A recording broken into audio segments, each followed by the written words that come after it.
Okay. I'm gonna let everybody in. Okay. And let me check if we're broadcasting into YouTube. Yes, we are. So, hello everyone. Be very welcome. You cannot hear. Oh yeah, but this room has a lot of echo. Sorry about that. So, no, I can hear you again. So, hello everyone. Be very welcome. Okay. This room has a lot of echo. Sorry about that. I think you need to remove YouTube in your computer again. Because if I silence you, I don't hear the echo. So it's something in your computer, Orit. Yeah, you need to stop YouTube in your computer, dear. Here I'm hearing myself only once. Anyway, so we're already broadcasting in YouTube, we're recording in Zoom, and we have today a very special guest. So we have Orit Kruglanski, the author of various books on natural vision improvement. I have the version in Spanish, but this book is published also in English. I See Clearly. Is it Play Your Way to Better Eyesight? Oh, Orit is showing her own also in English. So I See Clearly, Veo Bien, Play Your Way to Better Eyesight, available in Spanish and in English. And Orit Kruglanski, who is a fellow vision educator like me, very soon vision coach with a university degree, validated because of her professional experience, is a well-known and renowned vision educator, worldwide known in the international community, author of several books, editor with Nathan Oxenfeld and myself of the anthology of natural vision improvement that is going to be published very, very soon, this month of September. We expect to have the book in our hands also. And today she's coming to us to talk about her new personal project that is very advanced, which is I See Clearly with Two Eyes. So it's the continuation of this little book for kids, where three friends are discovering natural vision improvement and how to take care of the eyes and see better while playing and having fun. And you wanted to introduce another topic, which is seeing clearly with both eyes together, binocularity. And again, you have this very fun approach to the topic, having kids in mind and also having our inner child, our inner children in mind. So tell us about it. Tell us about this project. How is it going? What's going on with it? How soon are we going to be able to have the book in our hands? Just everything. Hi, Noah. Thank you so much for inviting me. It's so much fun to talk to you about our favorite subject, books about eyesight improvement. So when I made I See Clearly, the only important topic that I left out was the topic of binocularity, because it needs more it needs more care. Our favorite subject, books. So I kind of left the subject out because I See Clearly is like a party. It's like, woo, everybody's like, woo, you're throwing things and you're having fun and you're moving. And it's really a fun book and there's no way you can go wrong and you can just play with it and kids love it. And a lot of kids have really improved their eyesight with it just by reading the book or looking at the pictures, getting inspired and doing the activities. And sometimes just like, getting super hung up on one activity and just doing it all the time, like noticing the apparent motion or something like that. But then the subject of binocularity is really a more delicate subject because we're trying to regain the balance between the two eyes. That means that our system is not balanced. There's a part of us that's not communicating, like one eye is not communicating well with the brain. And so the whole subject needs a lot more care around it. It's more of a careful subject. And it also needs a different kind of approach by the parents. It's not something that I want kids to just like be sent off to do on their own. Now, the current treatments, the like traditional ophthalmological treatments nowadays are still just patching up the good eye and sending a child to like fend for themselves at school. And we natural vision do not believe that this is effective.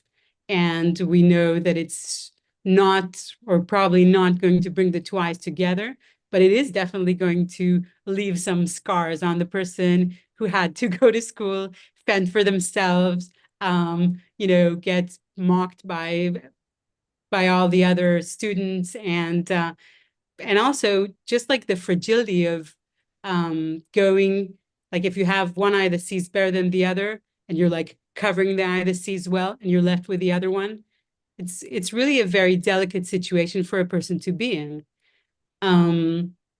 So these treatments are not so effective, but also they're very unpleasant and cruel, and people who had to go through these treatments really remember them. And when we help children balance the eyes through natural vision improvement, we do it in a different way, with a lot more care, and it's really surrounded by the love and care of the family. So I wanted to like take the time and write a book just about that, so families that have this challenge know that there's another way to do it, and that this way has like a whole different worldview, and it's not about patch the eye for as long as the child survives, but rather, patch and take it off, and, separate the eyes and then bring them together, and play and stimulate the eye and then rest, and do it at your own pace, and do it surrounded by your family and surrounded by care. So this is the new book. It's also fun and joyful, and they laugh a lot and they have a lot of fun. And the story of the book is that these same three kids from the first book that discovered how to improve their eyesight naturally with natural vision improvement games, they find out, or one of them discovers, that there's a family of pirates that came to live just down the street, and they go and they knock on the door, and the mother opens the eye with like an eye patch, opens the door with the eye patch, and then they're invited, and they play with this other girl, Barbara Redbeard, the fearless pirate, and she's doing all these games to regain her binocularity because she has one eye that turns in. And so the book just goes through these practices, and then takes a long time to palm and to like think in a different way about how our eyes work together, with this like beautiful metaphor of the eyes as two brothers or siblings that need to play together, rather than one of them playing and one of them feeling excluded or staying on the side. And yeah, that's the book. We're already pretty advanced. I'm already working on the illustrations with Mish, the illustrator, and I can even show you one if I can share my screen. Please do show. You need me to share the capacity to share screen with you. Oh no, maybe I don't. I hope there's nothing. I hope there's nothing embarrassing on my computer right now. I click like no, but I don't think there is. Secret messages to hidden lovers or something like that. No, that's not embarrassing. That's fine. Okay. So can you see it? Yes. So this is the image that Mish said I can show. And I'll quickly show some images he said I can't show. These are the three kids again. They grew compared to just a little, yeah, they're just a little older. Time went by, so it's normal that they would grow a little bit. Yeah. And here's the house, and there's the other little girl, Barbara. Anyway, so but I only have permission to show this first one. So thank you for this. Don't tell anyone. Please don't tell my secret lovers that I didn't have any windows open with conversations with them. Okay. Yeah. So yeah, thank you for this sneak peek into the beautiful illustrations. And So I'm very interested about this topic that you brought. And when I was hearing you talk about binocularity, and before you would pronounce these words, in my head, I had delicate and care also. So I'd like to go back into this because I completely agree with you. I myself was born with a squint, with strabismus, and there was a very big difference of eyesight between my two eyes. I was very myopic from one of them, which is kind of rare because usually children are hyperopic, not myopic. Yeah, my brain was not taking into account the eyesight from that eye. And the fortune I had, the luck that I had was that this was identified when I was only 6 months old. And so I got the treatment between the age of 6 months and 1 year old. So that was way before I would even put a foot in school. So I do not have any memories of being mocked or being bullied, but I know that other people that have had these kinds of treatments have. And all this advice came from my grandfather. My parents were told what to do around me. And I know that I was surrounded by love and care and all of the ingredients that you are talking about in your book. So my eyesight did correct and I didn't have any scars from it, but I know from our students, clients, community in the ClearSight method, in English, in Spanish, that some people have gone through these experiences when they were children going to school. And it was really, really horrible. I mean, how they felt in school, how fragile they felt, not being able to see well in a social setting and with activities to do and constraints and obligations and requirements. And it made things a lot harder, creating a kind of strain that is exactly the opposite of what we need to improve eyesight. I mean, principle number one of natural vision improvement is always relaxation. And when there is strain, it's the opposite. So the whole thing is, how can you apply the necessary technique, but in an environment of care, delicacy, like you say, that fosters fun and relaxation. And indeed, playing pirates is like the natural setting for patching one eye. But then it's important that we all play together so that we don't feel the excluded weirdo that has homework or that is punished because there's something wrong with him, but we can create a space of commonality and where we create a similar experience for everyone involved.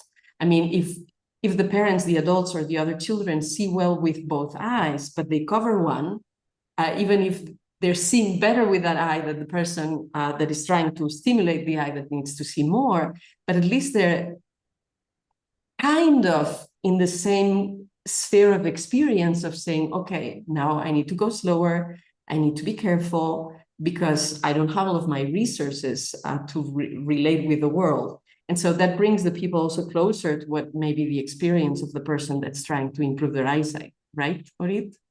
Yeah, I mean, the thing is with eyesight improvement that we're always thinking about patching as if patching was the only thing to do, that all we want to do is like, shut away the eye that works well and give space to the eye that does not work well. But that is actually not the case at all. What we need to do is bring the eyes to collaborate again between themselves and with the brain. So it's not so much about patching to make like the bad eye into the good eye. It's about creating a space of sharing. So what we're really trying to do is we're patching or using 3D glasses or doing other activities that limit the ability of the eye that usually takes the center to do the work, to do the task, and then we want to bring them together. It's not about making the weak eye into the strong eye. It's about creating a collaboration. So all these hours of patching, that I guess the logic behind them is that the logic behind them is really the same logic for the eye as for the child. If the child can fend for themselves with the weak eye, and the eye can fend for itself, it's all like a kind of a war terminology or fight terminology about like fending and surviving and making it and being able to like defend yourself in a way, right? Yeah, and But sorry if I may, and also the good eye and the bad eye. I mean, honestly, I mean, both eyes are part of the body. You wouldn't call your hand the good hand and the bad hand, or the good kidney and the bad kidney. So, I mean, how can we talk to ourselves with love and care? But sorry, go ahead. no, Indeed, Sad, definitely this in language, yeah, all this language is very aggressive, actually. Yeah. yeah. And so this idea that once the weak eye is like becomes stronger, like once the Oh, weakling child wow. becomes Yeah. stronger, then they can join the world of fighting everyone against everyone. But that's not the thing. We are not interested in this world of fending for yourself and fighting. We're interested in a world of collaboration, and that's the same for the eye. So the same gentle, caring, delicate mindset that we have around eyesight in general is the same for balancing the eyes. And it's not like survival of the fittest, the stronger eye will eat the weaker eye. It's we want them to collaborate. We want them both to be present. And actually, what you said about patching is interesting because when you're with monocular vision, when you're with just one eye, even if your vision is good in both eyes, there's a lot less information. Like the sum of the two eyes is much more than just like every eye in itself. So the fact that you're doing it with both at the same time creates a richer, more stimulating experience for the brain. And so the parents, even if they see perfectly well, or the caretakers, even if they see perfectly well with each eye, when one eye is taken out of the game, they feel uncomfortable and they will not be 4 hours with the patch. They will not do it to themselves. So this gives them like a taste of what the doctor said their child should do. But anyway, if this really cruel treatment was super effective, I don't know, but it's just not. Most people go through this patching thing and then they never have binocular vision. They never see 3D. They're always like behind the world and seeing the world in front of them, as you do with just one eye. So this eye that didn't want to participate keeps not participating. It's not as if it joins. So on the other hand, when you work with these techniques that I'm teaching in the book, and probably the book is not enough to do the whole process, but at least it opens the door. They do have a very high rate of effectiveness because the eyes do come back and work as a team. So they perceive again this 3D vision, which is really important because as long as you're seeing with one eye, you have no depth vision. And actually, you're like looking at the world as we're looking at the screen now, as something flat. And when you have 3D vision, you're in the world. And I don't know if you read this wonderful book by Susan Berry called Fixing My Gaze. It's about a woman who at like 48, she's a neuroscientist. She goes to some comportamentalist optometrist and does a treatment and recuperates her 3D vision, her binocular vision, which is kind of amazing because if you think as a child, it's like difficult. As an adult, there's less plasticity in the brain, but there still is enough to be able to regain it. And she tells of the first time she sees snow falling with her 3D vision. And she's like, I was in a hurry. I was going to the store, but then this thing happened. Snow started falling. And as her experience was for her whole life, it was just seeing the snow fall as like a wall in front of her. And all of a sudden, she's surrounded by the snow and she just forgets about the shopping and she just stays there looking at the snow falling. It's so beautiful. It's so immersive, right? So this 3D vision is more than just something that's good to have. It really changes our experience, our vital experience of life, of the world. Completely. Besides being useful and practical for like not falling at the stairs or hitting a ball if you're playing some sport or tennis, or driving safer because you can calculate distances better. Most of the people that work with me to improve their eyesight that did not have 3D vision and that acquire it as they go through the natural vision process that I teach, they say that they cry when they see the world in 3D for the first time. They're so moved to become part of the world. And yeah, that they just cry. They find it's one of the most beautiful experiences in life. So it's not just practical. It can become something really existential for someone to gain this 3D vision. And it also has other levels of depth, because when both eyes are not collaborating well, it means both brain hemispheres are also not collaborating well. So not all the resources of yourself are available to you for your experience. And not all your forms of intelligence of your brain are available to you for your experience. And not all the aspects of your polarities in your personality are balanced. And it's very impressive how when you work with balancing the eyes and making the coordinate better and making the brain coordinate the information better between both eyes, because eyes and the brain are so connected, it actually generates balancing for the whole person, for the whole body. So it really is a very, very beautiful and empowering experience to regain your 3D vision and to have both eyes collaborate. And of course, it's this immersive experience of seeing the world and being part of it. Yeah, and it goes beyond that. So I'm very, very happy that you have created a book that's specifically on this topic, that has such a loving and fun approach to it, and that it can be useful for both kids and adults supporting the kids, or even wanting to revisit that experience for themselves if they had these issues as children, and now they can take care better of their inner child that was maybe wounded by such harsh experiences with the eye patches and being sent off to school. Yeah. I want to say something else about our 3D vision, and it's that in the last 30 years, professionals are seeing that a lot more people are losing their 3D vision, and part of it has to do with the amount of time that we spend in the 2D world. So normally there was a cutoff age where children, if they had not lost their binocular vision, by then they would not, their eye wouldn't start turning at like 8, 9, 10, that kind of ages. But now they're seeing people at 13 start, turning the eye. And all these things seem to have to do with the amount of time we spend in the 2D world. So it's like if we're looking at 2D all the time, we're all the time looking at this flat world, then our brain is just like, okay, let's save some resources here. That other eye, I don't need it. So they stop listening on that channel.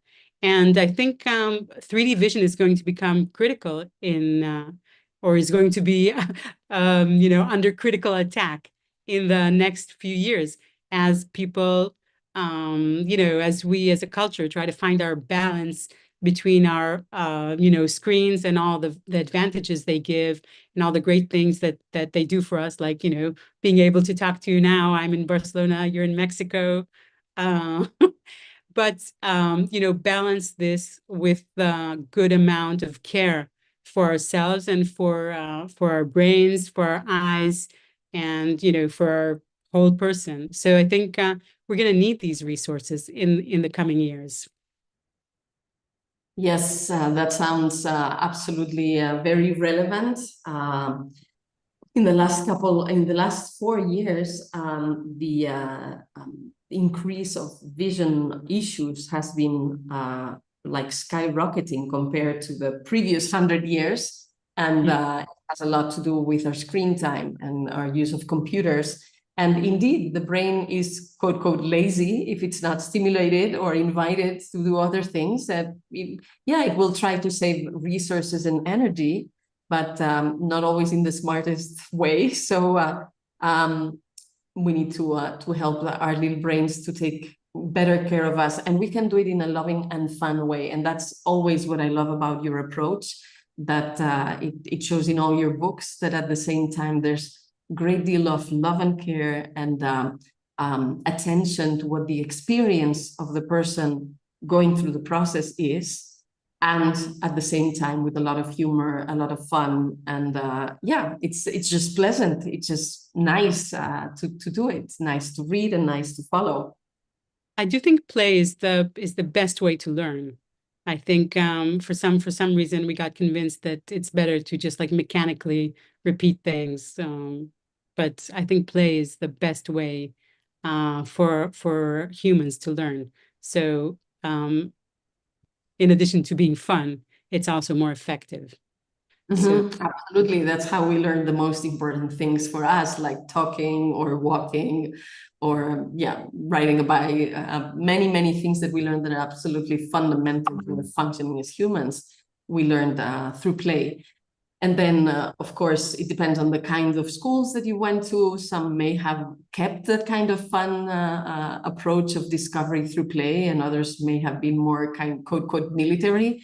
But yeah, absolutely, play is at the core of our learning processes, and it's fun. So, and it's pleasant, so why not do it that way? And again, with natural vision improvement, principle number 1 is relaxation. When you are playing, by definition, you are in this curious, discovering the world, not stressed, not pressed context, which goes very well with relaxation.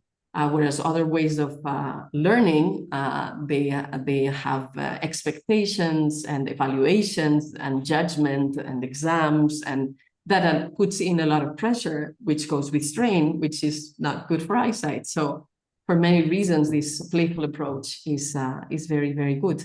Now, you were talking about Susan Berry and Fixing My Gaze, and of course, that's a beautiful book to read, very insightful and inspiring. But we also have around here people who have gone through living such experiences. They may not have written a book about it, but if you feel like that's appropriate, maybe we could give also the possibility to talk and share or ask questions to the people who have joined us live today. How do you see that, Orit? Sure, yeah, I'd love to. So anyone would like to share their experience of what it was or how it was to see with only one eye as a kid and have to go through these very harsh aggressive standard approaches with patches and stuff, and how that went, and then what happened with natural vision improvement and how it feels to see with 3D. Anyone? Okay, I think I see someone wiggling in the chair wanting to speak. Diana, would you like to speak? Yes. Okay. Always. Yes. Thank you, Ainhoa. Thank you, Orit. It's a pleasure to listen to you, to be here with you. You have opened a door, a window, everything for the kids that are going through strabismus and the ones to come, but also for parents. This is a very good tool, a very useful tool for parents. I developed strabismus when I was 8 years old, primary school. I have not written a book. This is something that I'm telling you, but I've written a paper about it. So it's a beginning. And I remember talking about patching because, you know, you spoke about love, care, and yes, my parents, with their love and their care, did what they could and what, well, you know, the tools they had at the moment. So I remember going to school 4 hours with a patch on my good eye and being at school, suffering bullying and nicknames of all types. I took the patch out. I didn't tell my parents about that, but I was really feeling so bad. It was so traumatic. And well, my poor, weak or lazy eye almost lost vision. The complete vision of my left eye. I had convergent strabismus. My eye went inside. So it was really traumatic because when we came back to the doctor and he said, that eye is almost lost, my parents, poor parents, were like crazy, you know? And well, then it went on and on. I wore glasses for so many years. And it's this traumatic experience is there inside you. And even though you go on, you go to school, and then people are like, okay, this is the one that wears glasses, because at those time I was the only one in the class. But then later on in life, this sadness, this loneliness that you feel wakes up in any other way, but it wakes up. So it's so wonderful what you are doing, because as Dr. Bates said, kids need eye education. And if they know about their eyes, that they know in a playful way that their eyes are like brothers, that maybe one of them likes traveling or going places, but they can play like pirates, like this family is so wonderful for parents to be with their kids, to care for them in this playful way. So it's great. I really, it's so emotional, because you've done something beautiful. You are doing things so beautiful. So thank you again for those kids that are now suffering, and for the kids that will not suffer because of this. Thank you. Yeah, I would like to use an analogy also, even if it's not, of course, exactly the same thing, but try to fly with one wing. It doesn't work. Try to fly with two, then you can. So try to see with one eye or try to see with two. It's not just 1 + 1. It really brings another dimension of possibility when you can use both eyes. And another thing, Orit, are we allowed to say something about this, or is it still too soon and you'd rather keep this for the book? Because we keep I don't know. about the good eye and the bad eye and the lazy eye and the strong. Yes. We And can we say want something to about offer that. new vocabulary for it. Can we say it here, or do we Yes, keep yes, it yes. when you learn? You know my secrets, I know. Because I'm like, when I got the illustrations, I listen, I know, I got the illustrations. You have to see them. Yeah, it's lovely. Thank you for sharing. Thank you for the trust. So we want to invite people to talk to their eyes and call their eyes with different names, with more respectful and loving names.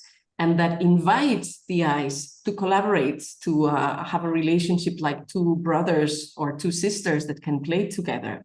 And so we want to rebaptize them, right? As the quiet eye and the keen eye. Keen and quiet. Okay, So the keen eye is the eye that is like really well connected to the brain, and it's keen to do what you want. It's keen to see. It's there. And the quiet eye, well, we don't know why, but it's sitting in the corner, in one corner or the other, and it's not playing so much. But does that mean that it's like the bad eye or the weak eye? We don't know. Maybe we should get closer to it, get to know it, and ask it. But not make this assumption of like the strong eye, the weak eye, the good eye, the bad eye. It's kind of insulting. The lazy eye, like the lazy eye. Get up, lazy eye. What are you doing? You're just doing nothing. Go to work. It's like, no, we don't want the eyes to go to work. We want to invite the eyes to play. And if they're not playing, it's because something is not okay. It's not like the eye is lazy and it doesn't want to see. And the other thing I wanted to comment about is the parents. I know that the parents, in most cases, are doing what they think is best. So that's why it's so important that they have this information so they have choice. Because if not, the doctor says, you're going to lose that eye. You need to patch it for 800 hours every day. And the parents are like, no, that's terrible. But we're going to lose the eye. What will be our daughter will thank us in the future. That's what they think. So, yeah. So the parents are really, most of the time, doing the best that they can in the circumstances with the information they have. And that's why it's so important to get the word out there and to give people more choice. And then they can decide if they think, it's better to do it what the doctor said, or it's better to go with another kind of treatment. They have to, it has to make sense for them. You can't just say oh, these parents they sent their child to be bullied. They didn't know. They didn't think, they didn't think that. They thought, I'm sending my child to be cured, and this is the only way to do it. So, I mean, for me, it's very, very important to have multiple ways, to have choice. More than thinking that everyone should do this, I think people should know that this is a possibility, and it's a very effective possibility. And then, you make your own choices. Respect. Yes. Thank you very much, Diana, and of course, Orit. Another reason why we invited you today, and of course, we're so excited to see Orit's book come to life, and we're so looking forward to not just seeing a sneak peek of the pictures, but see the whole thing and read the text, etc. And this project is almost coming to completion, but it also needs a bit of support of the community. The production of a book is something that is quite costly. And for one individual alone to do it, well, it's expensive. But if the whole community participates and we create a collaborative project like the Two Eyes collaborate, then it becomes a lot easier for everyone. It doesn't take that much from each of us. And it just brings the possibility of a new, beautiful, amazing, important book to come to life. So if you feel like this topic is dear to your heart, if you think that it's going to be a useful contribution, maybe for your kids, maybe for yourself, maybe for your family, or maybe for society, and out of love to whatever degree of connectedness you have, well, then we would like to invite you to donate a little bit to help pay for the illustrations and the other aspects of the production of the book. So I just printed here in the Zoom room for those who are in Zoom, and for those who are in YouTube, you can find the link in the description of the video. So there's this link through GoFundMe where you can choose to support Orit and her book, and to the extent that you want. I mean, unless you have some suggested invitation, Orit, basically people can choose if they want to donate, I don't know, $20, $50, $10, $5, 250 or whatever, right? Yeah, it's totally open, and every donation is really, really appreciated, because I know that people are putting it from, from the heart. And it also makes me feel like not only is the book supported financially, but it also makes me feel that people are waiting for the book. And this for a writer is a very big thing. So, I mean, some people said to me, I can't put in so much money, so I don't feel, but even like a very small amount for me has like, more meaning than just like the number. Although, of course, if you want to put a lot of money, I'll be very, very happy because it brings to the goal. And I mean, I do need the funds to pay the illustrator, the graphic designer, the layout, then the printing. There's like a lot of things that go into it. And also, I'm writing the book in English, and I will be translating it in Spanish. So both languages will basically come out at the same time. But it is somehow double work. Yeah, and there are extra expenses when you're doing it in both languages at the same time. May I show the page so that people know they have reached the right place and how it works? So if you click on the link that I just posted, it's going to bring you to a page that looks like this. So Help Kids Eyesight, Libro Infantil de Visión Natural, so you have it bilingual. So if you speak English or Spanish, you'll be able to read the text in both languages. So you have a description that is under here. So it has a short announcement in Spanish that the Spanish text comes after. So first you have the description in English that you can read calmly. I'm not going to read it right now, but so that you know that it's there. You even put explicitly the budget. That's amazing. And then you also have the same explanation in Spanish, with the same budget, and then some images. And so people that are super happy to be seeing it happen. And on the right side, that's where you can do your donations. So we're getting actually very close to the goal. So yay, congratulations, Orit, and all the community that's been supporting you. And I know that the ClearSight community in Spanish did contribute a lot. Now we're talking English, so the English portion of the community has the opportunity to do it now. And so if you're curious, you could see like all the donations and everyone who donated, but the more important part is, well, you could use the share button and share it with other people, and you could click the button to donate. And when you do, so it's going to give you an example, but you can, of course, choose exactly whatever amount you want. If you want to give, I don't know if you can give 50 cents, but I guess the minimum is €1, dollar, depending where you are.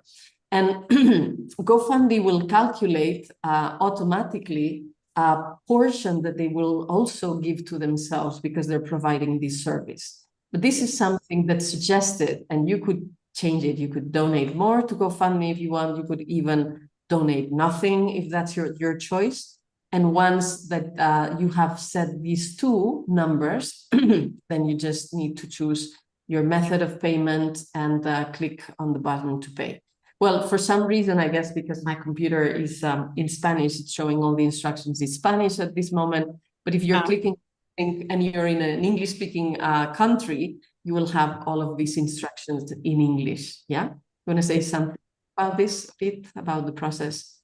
No, it's a very simple process. It's just like any other online, buying or donation.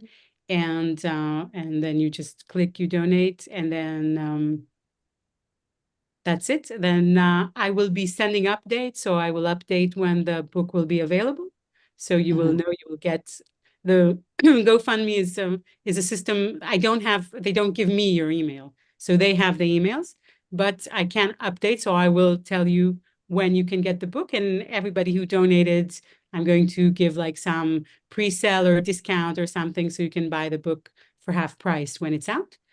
But I still don't know technically exactly how to do it, but I will manage to do it some way. And that's it. I think it's going to take at least a couple of months more, because we're now working on the illustrations, and the work on the illustrations is very precise. We like go back and forth. He does an illustration, and I think if it's really exactly what I need or not, then I have to work on the texts again to make sure that it all fits, that it gets designed. So there's like still a few steps on the way, but hopefully we can give it as a present for Christmas. Maybe. That's what I was going to say. It sounds like it's going to be ready so by the end of this year, and that's like the holiday season where a lot of people in different parts of the world and different traditions like to give presents to others and themselves, and particularly to kids. So it's amazing that you'll be releasing it at that period. This is the first time that I've made this like mental calculation, and it brought me close to Christmas. So I don't know. This project has been in the making for so long. It took me 2 years to just write the text and just like give shape to the book. So to like say now it's going to be done in 2 months is very exciting and a little scary. So if we want to support Orit through this excitement and little vertigo, and supports all the children who will benefit from this book. This is, I think, such a huge gift that we can give the next generation together. If you support me, I'm writing this because I can, because I'm a writer, and we can together help children and their families have choice about how they treat imbalances in the eyes. And I really think it's a gift that you give to the world by supporting this project. Absolutely. I completely agree with what you just said. And this is why you're here, basically. Anyway, so if your heart's in it, click on that link, make that donation, and you will be contributing for a beautiful project that can help a lot of children be happier and function better in their lives, and a lot of families. And if you want to ask questions or make comments for those who are with us today, I think we still have a few minutes that we could take for that. So among those who are in the Zoom room, or let me have a look if there's other comments on YouTube. Anyone? And if not, we'll just keep going on with our beautiful Sunday. Oh, I see Marisol is raising her hand. Go ahead, Marisol. You need to unmute yourself, dear. Marisol, you need to click on the button for the unmute. There you go. Hello, good afternoon. My English is very low, I'm sorry, but this is also connected by the same that Diana has explained again before me, quiero decir antes, sorry, before. This is not the question for elevate the hand. Yeah. The question is that I don't know if I am misunderstood or well or badly, but I understood that this book has a disposition. In one page is in English and the other page is in Spanish. Is it true? No. No. No. Then two editions. One Yes. is in English and the other in Spanish. Okay, this was the question. Thank you very much. Okay, thank you. Well, the thing about the illustrated book is that once it's illustrated, all you need to do is change the text. So this book, I see clearly, I have it in Spanish, we have it in Catalan, we have it in English. It's translated into Italian, and we're in the process of producing it in Italian. And it's also translated or being translated to Slovenian, I think. Wow. And it was translated to German, and it was translated to French. So once the book itself is produced, the easiest thing is for people from another language group to come, ask for the book, make their own version in their language. So that's one thing that I really like about this book. And now this work that we're doing now of illustrating and laying out is going to be for all the languages, except for Hebrew, that goes the other way around. It has to, or Chinese maybe. But Yes. for most languages, you just need to change the text. So it's, I'm going to now start with two versions, with the English and the Spanish. And then later on, if Italians want to do it in Italian, if French want to do it in French, yeah. The dressing pattern remains the same. Sorry? The pictures remain the same. Yes. Yes. And the In any- concept. In Yes. any language. Yes. Yeah, this is okay. Thank you very much. It's beautiful. Thank you. Yeah. Thank you, Marisol. Yes, Marisol. By the way, if you want, I have it in Spanish, the previous book, and you have it in English, so we can show that it really is the same pictures. Yeah. So English, Spanish, same pictures. Yeah, identical. So it's exactly the same. So it's going to be the same for the next book also. You can even use it to learn English or Spanish if you buy both versions. You can have some, collateral language benefits. Advantages, yeah. Diana, you raised your hand again. You want to say First, something? congratulations, Marisol. Very, very good for your English. Very good. Yes, that you dared to speak. That's wonderful. We need more people in English. Yes, because, well, I remembered just a bit of anecdote during the practices we did with the training course for the visual coach course. I remember a woman I tutorized, I don't know how to, yeah. And she was worried about her kid who was developing myopia and something like that. So I told her about your books, Orit, about the one for kids and adults, and the other one for parents.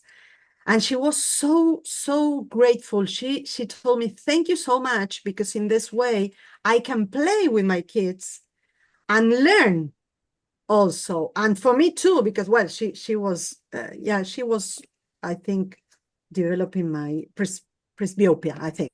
So At that time, I told her, you have to read Orit's books because they are wonderful for parents and kids.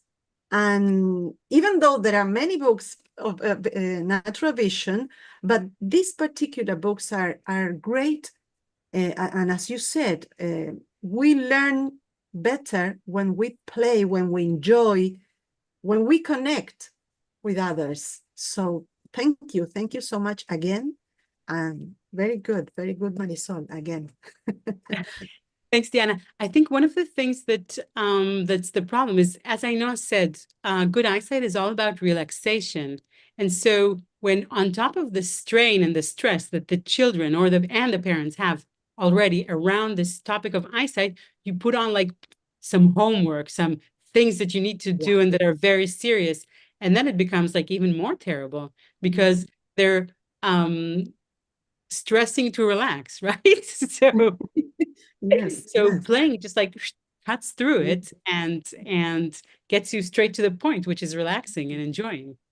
Yeah, and well, many people has told me, oh, natural vision, no, I don't have time for exercises. It's not about exercising.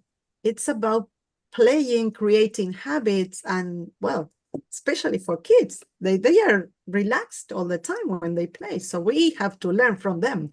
They are great teachers. So well, yes. Thank you. Thank you very much, both Marisol, Diana, of course, Orit. If anyone else wants to say something, the mic is open. Otherwise, we can move on into some final words, dear Orit. Yes, well, thank you, Ainhoa, for inviting me, and thank you all for coming and spending this time with us to talk about this book.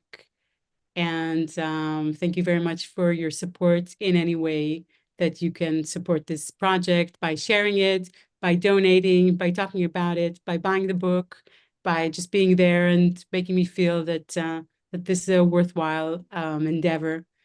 I really did put my heart in it, and as all the other books, they are labors of love, and this love is for you. So thank you very much. Thank you. Thank you so much, Orit, for taking this. Maybe the word mission is not the right word, but taking on with this creation, with this beautiful creation of your books. I, on the other side, being a reader and a fan of Orit's books, I can definitely feel the love, the care, and also the depth and the insight and the intelligence, not just the fun and the wit, but and the knowledge, the wisdom that you put into them. They're really like little pieces of jewelry, so to say. They're really little treasures, each of your books. I have all of them so far. I'm looking forward for you to write more of them. So anyone that buys this book or supports it, I mean, when you do the donation, you will know that you're doing something good. When you buy it, you will have the book in your hands and you're going to enjoy it so much. You're going to make the children around you enjoy it so much.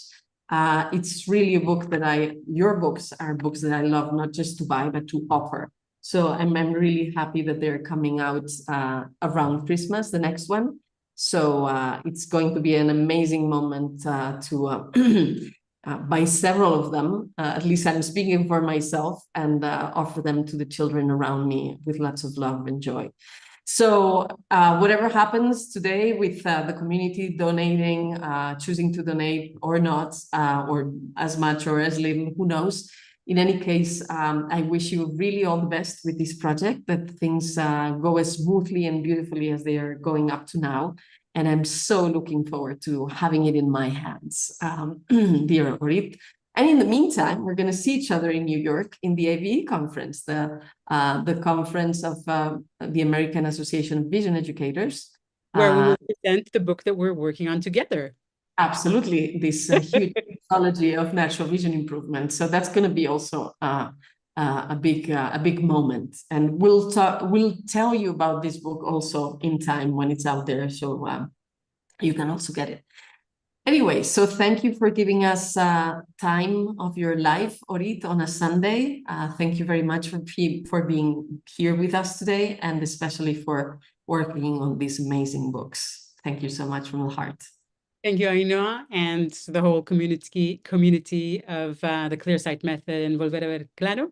I really feel so much support and so much love from all of you, and it really is a force that moves me. And thank you very much for this invitation. A pleasure to be here and talk with you as always. And yeah, that's it. Okay, well, for you who have been here also or who are watching this video, thanks for being here also. Thank you for your attention. And as I usually like to say, take care, be happy, enjoy the beauty of life, and we'll see each other soon and better. So bye.